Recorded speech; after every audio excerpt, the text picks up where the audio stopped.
Halo warga sipil sekalian, kali ini kita diberikan tugas oleh Pak Rian untuk membahas peristiwa pada masa Orde Lama.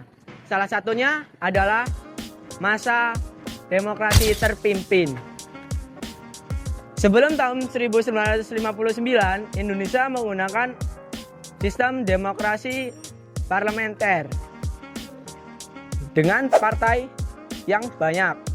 Secara teori ini demokratis, tapi secara praktik ini tidak stabil.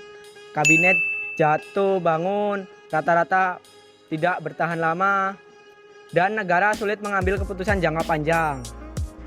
Pembangunan tersendat dan konflik elit terus terjadi. Pada kondisi itu, Pak Presiden Soekarno menilai sistem itu gagal. Dan pada tanggal 5 Juli 1959 dikeluarkanlah Dekret Presiden yang membubarkan konstituante dan mengembalikan Undang-Undang Dasar 1945. Sejak titik itu, kekuasaan tidak lagi tersebar, tapi tersentralisasi. Soekarno menjadi pusat kekuasaan politik di lembaga-lembaga tinggi negara seperti MPRS dan DPAS. Dibentuk, namun anggotanya tidak dipilih oleh pemilu, melainkan dibentuk langsung oleh presiden. Artinya fungsi kontrol oleh terhadap kekuasaan menjadi sangat lemah. Lalu muncullah dinamika politik yang tegang antara tiga kekuatan utama. Pertama, Soekarno sebagai pemimpin tertinggi dan simbol negara. 2. Angkatan Darat yang memiliki kekuasaan senjata. 3. PKI yang memiliki basis massa besar.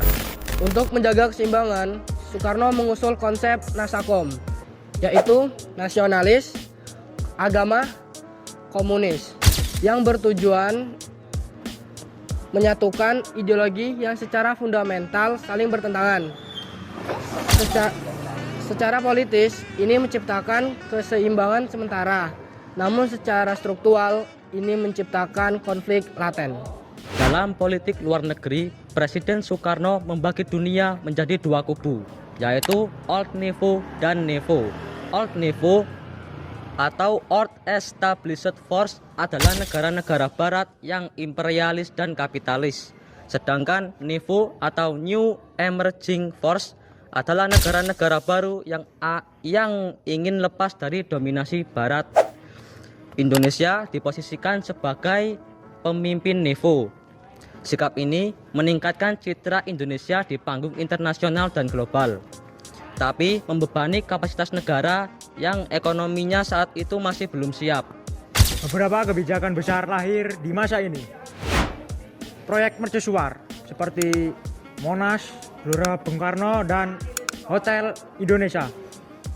Proyek ini meningkatkan prestasi nasional tetapi menyedot anggaran besar.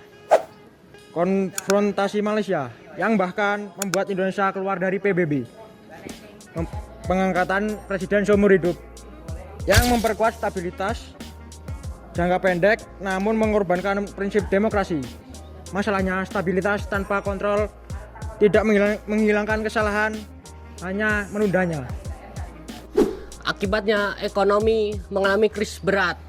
Inflasi mencapai 600%, harga kebutuhan pokok melonjak, dan ketegangan antara PKI dan Angkatan Darat semakin tajam. Situasi ini mencapai titik letak pada peristiwa G30 SPKI 1965. Setelah peristiwa tersebut, politik Soekarno melemah secara perlahan. Hingga akhirnya kekuasaan beralih ke Soeharto dan dimulai Orde Baru. Kesimpulannya, demokrasi terpimpin menjadi Indonesia berani dan vokal di panggung internasional, tapi di dalam negeri justru rapuh secara ekonomi dan politik. Masalah utama bukan pada niat, melainkan pada sistem kekuasaan yang terlalu terpusat dan mekanisme koreksi. Sayonara.